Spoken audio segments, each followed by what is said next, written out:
Hello, and thank you for tuning into this bite-sized USA spending tutorial provided by the Pulse of GovCon. My name is Amanda Swanson-Goff. I am the Director of Research and Analysis here at the Pulse, and today I'm going to quickly walk you through how to find data that you are interested in using USA Spending. So let's go ahead and get started.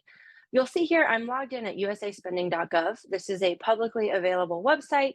You can access it from any browser. I prefer to use Chrome. I find government websites work a little bit better on Google Chrome, but you can also use other things like Firefox and Safari. From this homepage, I'm going to click this big blue button that says Start Searching Awards, and it's going to pull up this table that looks like this. Now, today, for example's sake, I'm going to sift through data at the National Institutes of Health, or NIH. So what I'm most interested in, let's say, is the last 5 fiscal years. Typically, when I'm looking at data trends over time, I want to see 5 fiscal years. So I'm going to start here, check those boxes off on the left. I'm going to come down here to award type. Most often, I'm only interested in contracts. So I'm going to click contracts and contract IDVs. If you are interested in grants, those data are available here as well. So you can add that to your search if you'd like. Then I'm going to come down here to agency. This is important. You need to know whether you're looking for an awarding agency or a funding agency. Most often, we use the funding agency filter, as this is who is actually spending the money and who will ultimately be the executing agency on the final contract. The awarding agency will pull things like Navy usage of Seaport E on behalf of GSA or another agency. So you're going to get a lot of information that isn't necessarily relevant to your agency and their activities and their budget. So in the funding agency, I'm going to search NIH. It should pull up the National Institutes of Health. You can also type out the full name and it will pull that up as well. It's going to indicate here that this is a sub-agency of HHS. We all know that's correct. So I'm good to go there. Now, I'm going to skip any of these things here at the bottom as a starting point, and I'm going to go ahead and just submit that search. So what USA Spending is now going to do is pull all of the data that it can find relevant to contracts at NIH over the last 5 fiscal years. This will take a minute or two. You'll see it populate this table here momentarily.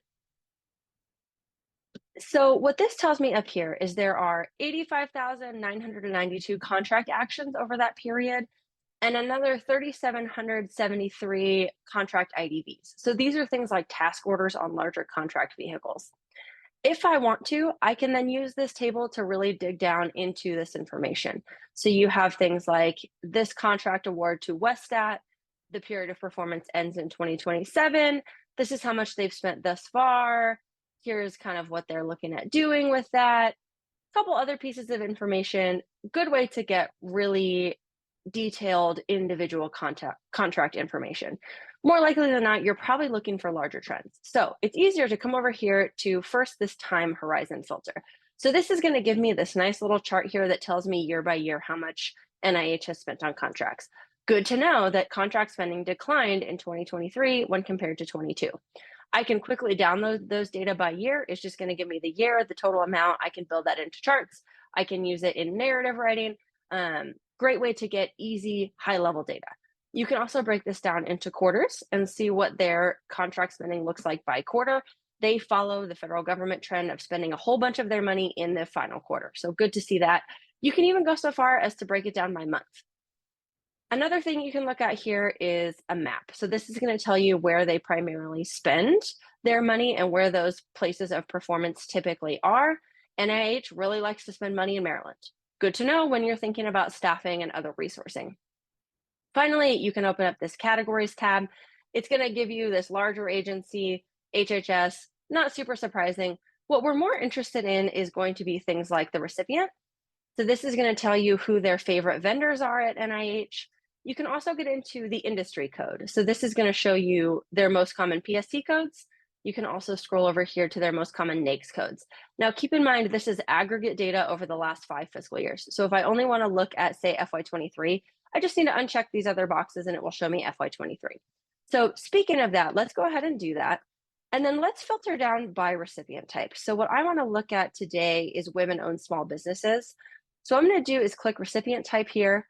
I'm going to open this women-owned business, and then I'm going to select 2 of these 4 options. So I want traditional WASBs and traditional EDWSBs.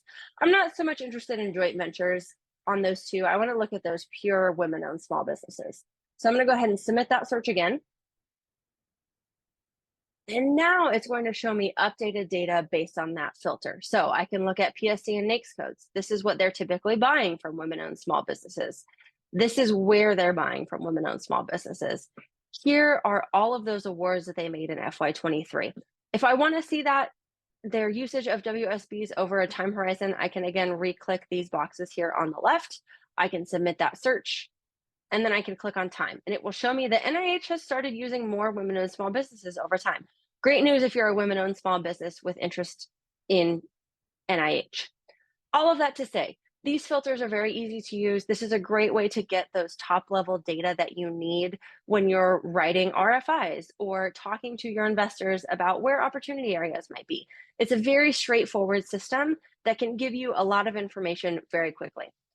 With that, I will close. Thank you so much for tuning in, and we will see you next time.